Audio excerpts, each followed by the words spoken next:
ravie de vous retrouver pour ce journal de 22 heures à la une de l'actualité. Le chef de l'État Ismaël Omar Guelleh appelle à voter en faveur de la République de Djibouti pour le siège au Conseil de sécurité des Nations Unies.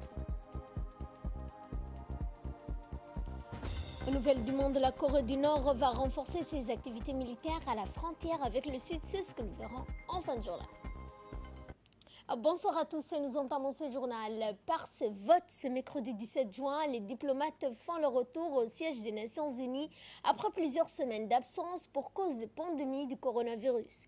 Ils vont devoir élire les 5 nouveaux membres non permanents du Conseil de sécurité, le président de l'Assemblée générale, les membres non permanents du Conseil de sécurité et les membres du Conseil économique et social. Seule différence entre les membres permanents et non permanents, ces derniers n'ont pas le droit de veto, mais leur seule voix donc compte pour les membres permanents car il faut 9 voix pour faire adopter un projet de résolution. Pour briguer ce siège, les pays candidats se lancent des années à l'avance dans une campagne méticuleuse. La dernière en ligne droite, cette campagne a forcément été perturbée par le Covid-19, impossible en raison des règles strictes de distanciation sociale de faire du réseautage dans les couloirs des Nations Unies à New York. Ces dernières semaines, le vote lui-même, à partir de ce soir, se tiendra en session plénière. Chaque pays a reçu un horaire pour venir voter. C'est en Afrique que se tiendra d'autres batailles pour un siège non permanent au Conseil de sécurité. Deux pays sont en lice, le Kenya et Djibouti. Djibouti n'a jusqu'ici siégé qu'une seule fois au Conseil en 1993 contre 2 fois pour le Kenya en 1977 et 1997. Le Mexique siégera au Conseil pour la 5e fois. Le pays en tire une certaine visibilité sur la scène internationale. Le Mexique est porteur d'un certain nombre de renforcements de fonctionnement de l'ONU, notamment au Conseil de sécurité. Le Mexique appuie la candidature d'un autre pays du continent américain, le Canada, qui tente de revenir au Conseil de sécurité après 20 ans d'absence et un échec il y a 10 ans. Le pays fait partie d'un groupe hétéroclite qui comprend l'Europe de l'Ouest, Israël ou encore l'Australie. Eh bien, je vous le disais dans le titre, le chef de l'État Ismaël Omar Guelleh apporte un coup de punch à la campagne djiboutienne pour le siège non permanent du Conseil de sécurité. Le président de la République Ismaël Omar Guelleh a, dans le cadre d'une allocution faite hier, dernier jour de la campagne officielle pour l'élection au poste de membre non permanent du Conseil de sécurité. Il apporte ainsi un soutien à la candidature de notre pays pour ce siège dans une déclaration faite en anglais, français et arabe par vidéoconférence et suivie par les membres de l'Assemblée générale des Nations Unies, appelle à départager aujourd'hui mercredi notre pays et le Kenya par le moyen d'un vote. Le chef de l'État djiboutien a procédé au rappel du surplus de légitimité procédurale de notre candidature sur celle de la partie adverse. Il en a en ce sens fait observer combien à son niveau, à l'échelle régionale, continentale, internationale, la République de Djibouti n'a de cesse à apporter un soutien constant et permanent aux thématiques et aux préoccupations majeures dans la paix et le règlement des différends par la voie du dialogue, l'état de droit et le multilatéralisme. À noter que le ministre des Affaires étrangères de la coopération internationale, Mahmoud Ali Youssouf, et l'ambassadeur de la République de Djibouti aux États-Unis et représentant permanent de notre pays auprès des Nations Unies, M. Mohamed Siad Douale, ont succédé à la parole du chef de l'État dans le cadre de cette vidéoconférence pour plaider en ce sens. L'intervention du président Ismaël Omar Guelleh a valeur de couronnement d'une campagne médiatique et diplomatique djiboutienne entamée en décembre dernier en vue de l'élection de notre pays au poste non permanent d'un siège pour l'Afrique du Conseil de sécurité des Nations Unies. Et toujours pour apporter son soutien à notre pays, le chef de l'État a fait un important discours pour appuyer la candidature de notre pays au siège de membre non permanent au Conseil de sécurité des Nations Unies. Intervention que je vous propose de suivre. Djibouti est fier d'appartenir à la famille francophone et elle en appelle à la solidarité de ses membres, car la solidarité, c'est ce qui fait d'éléments épars solide. Avec votre soutien, si Djibouti est élu, elle défendra vigoureusement le multilinguisme au sein du Conseil de sécurité. Dans l'actualité également, le ministre des Affaires musulmanes, de la Culture et des Biens, Warf Moumin Hassan Barré, a pris part aujourd'hui à la campagne extraordinaire des ministres de la Culture des États membres de l'organisation islamique. Outre le ministre de la Culture de l'Organisation de la coopération islamique, plusieurs hauts responsables ont participé à cette conférence, parmi lesquels le secrétaire général de l'Organisation de la coopération islamique, le haut représentant des Nations Unies pour l'Alliance des civilisations, le directeur de l'ISECO, le sous-directeur général de la culture de l'UNESCO.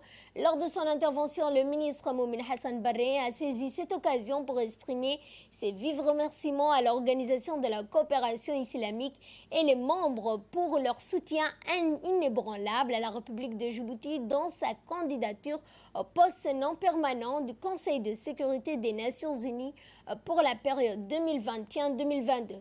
Pour rappel, l'élection africaine qui siégera à ce poste sera donc tranchée ce soir à New York. Et donc justement, pour parler de cette campagne et ce vote, nous avons avec nous sur ce plateau Mohamed Abdelrahman. Bonsoir Mohamed. Bonsoir Fadouche. Qu'en est-il donc de ce vote de ce soir? Djibouti sera-t-elle membre ou pas? C'est la question que tous les Djiboutiens ce soir se posent et donc nous allons attendre les résultats de ce vote. Mais si on revient un peu sur le discours du président de la République, le président a mis en lumière le profit hautement privilégié dont dispose notre pays pour s'acquitter avec brio des missions du Conseil de sécurité. Il s'agit là notamment de la recherche de la paix, de la stabilité, le règlement des différends par le dialogue, l'état de droit, le multilatéralisme comme autant de préoccupations majeures du Conseil de sécurité qui sont au centre de la diplomatie de bon office de Djibouti dans le cadre de la résolution des crises régionales, continentales et internationales.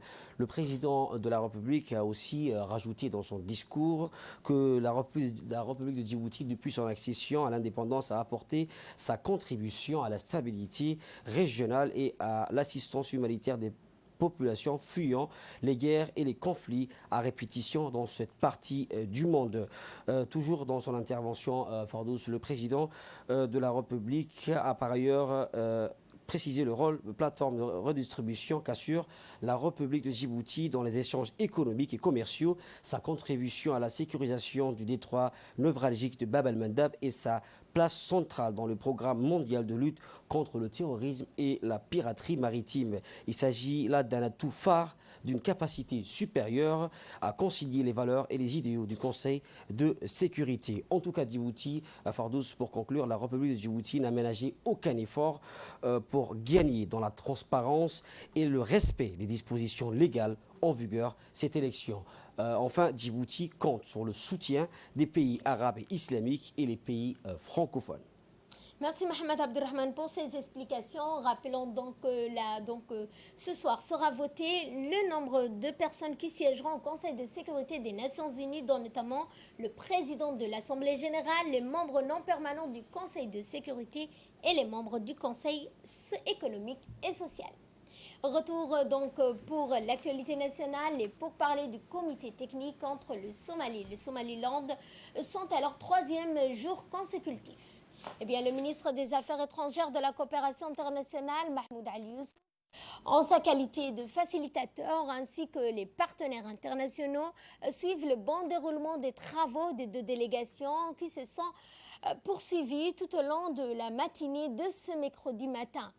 Les deux délégations ont discuté sur les détails des dossiers techniques en suspens afin de finaliser les travaux du comité technique entre la Somalie et le Somaliland.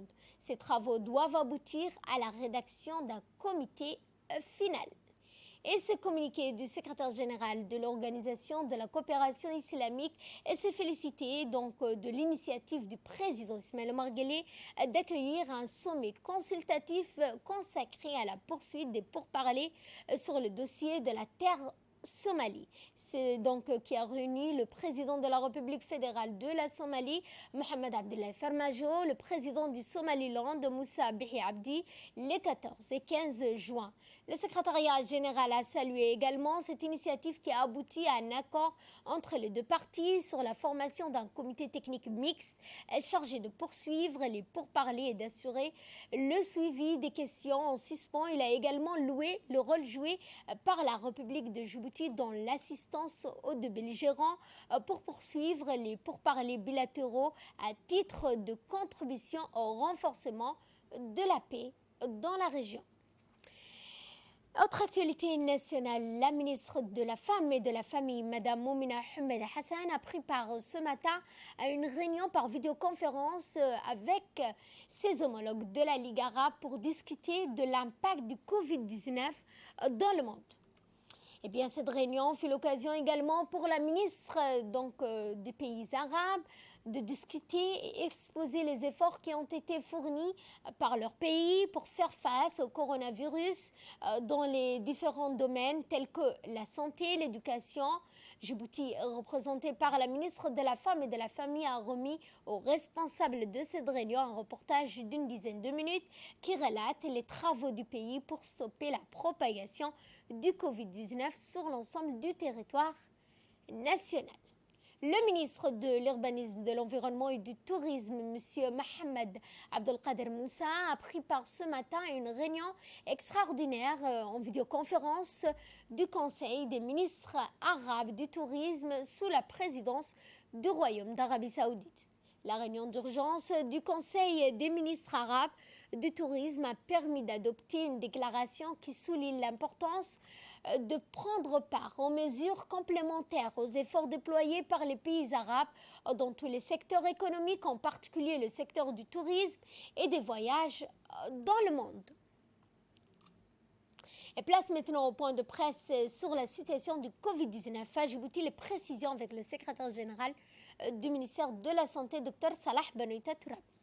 La situation de Covid-19 à Djibouti, ce mercredi 17 juin,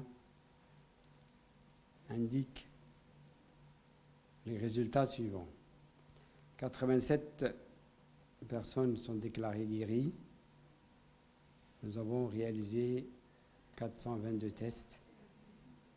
6 cas se sont révélés positifs et nous n'avons pas eu de décès. La tendance à la baisse de la courbe de nombre des cas positifs au Covid-19 indique que l'on est sur la bonne voie pour casser durablement la circulation de transmission et peut-être pour l'élimination du virus de notre pays. Il faut mettre l'accent sur le contrôle des frontières afin d'éviter toute nouvelle introduction des cas importés. Des instructions fermes ont été données aux responsables sanitaires des points d'entrée du pays pour mettre toute personne en provenance des pays étrangers soit mise en quarantaine. Enfin, les gestes essentiels de prévention doivent être maintenus et utilisés correctement. Les masques, d'éviter toujours le regroupement de plus de 10 personnes, de se laver les mains au savon et d'adopter une distanciation physique de plus d'1 mètre. Nous vous demandons également, pour toute information complémentaire, de continuer à appeler le numéro vert, le 15 17. Quant au bilan global, il se résume à 43 336 tests réalisés depuis le début de la pandémie à Djibouti. 4 545 cas se sont révélés positifs. 3 411 personnes sont confirmées guéries. Et nous déplorons au total, depuis le début de la pandémie à Djibouti, 43 décès. Restez vigilants, protégez-vous et protégez les autres. Dans l'actualité également, une délégation de la Commission nationale des droits de l'homme, conduite par son président Seleman Omar Oudine, s'est rendue en visite notifiée successivement aujourd'hui au commissariat de la police du Héron et de la brigade d'Ambouli. La délégation s'est d'abord rendue au commissariat de police du Iran, accueilli par le commandant M. Mohamed Younis Ali, assisté du lieutenant Abdullahi Ahmed. Le commissariat ont été exposés à cette délégation, le fonctionnement, l'organisation, ainsi que les points vitaux qui ont été vus par cette délégation conduite par Seleban Omar Oudin. Dans les deux lieux, la délégation a pu s'enquérir des conditions de détention, du respect de la durée de la garde à vue et l'observation au minimum de détention et le traitement des détenus. Les membres de la CNDH ont consulté aussi bien le commissariat de la brigade et le registre. Et enfin, la délégation a visité les cellules de détention convenablement entretenues dans les deux lieux de détention. Dans l'actualité nationale également, nous allons revenir avec vous sur une déclaration faite par la présidence de la CNC, Mme Ouloufa, qui a fait une déclaration intervention que je vous propose de suivre. Rahman Rahim, en ma qualité de présidente de la Commission nationale de la communication et au nom de l'ensemble des régulateurs, nous nous réjouissons que le gouvernement ait pris l'initiative d'examiner et de valider des textes législatifs relatifs à la liberté de communication et de la déontologie de l'information et celui portant sur le pluralisme politique en période électorale, ainsi que le décret portant attribution de la carte de presse. La CNC a, depuis sa mise en place en 2017, dépoussiéré l'ensemble des textes existants afin de les adapter à l'environnement économique, social et politique de notre pays. Le développement de Djibouti étant en marche, l'arsenal juridique se devait d'être évolutif et en phase avec le contexte actuel. Les textes existants dataient de 1992 et ne prenaient ni en compte l'avènement du multipartisme, ni celui des nouvelles technologies de l'information et de la communication, qui ont révolutionné notre manière de communiquer. Aujourd'hui, le gouvernement a examiné et validé le projet de loi relatif à la liberté de communication et de la déontologie de l'information, modifiant et complétant la loi numéro 2 de 92 relative à la liberté de la communication, qui pose les principes de base d'une communication et d'une information respectueuse des libertés universelles en termes de liberté d'expression. Notamment les principes d'impartialité, d'équité, de sincérité, de responsabilité, d'exactitude, d'objectivité et de moralité qui régissent la profession de journalisme. Grâce à cette avancée, la profession de journalisme et des métiers assimilés seront promus et protégés.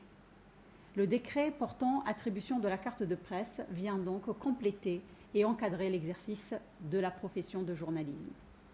La Commission nationale de la communication saisit donc cette occasion pour réaffirmer les libertés d'expression, d'opinion et de presse, mais également et surtout les droits des citoyens à une information de qualité, d'une part, et les devoirs des journalistes à se conformer à leurs devoirs, d'autre part.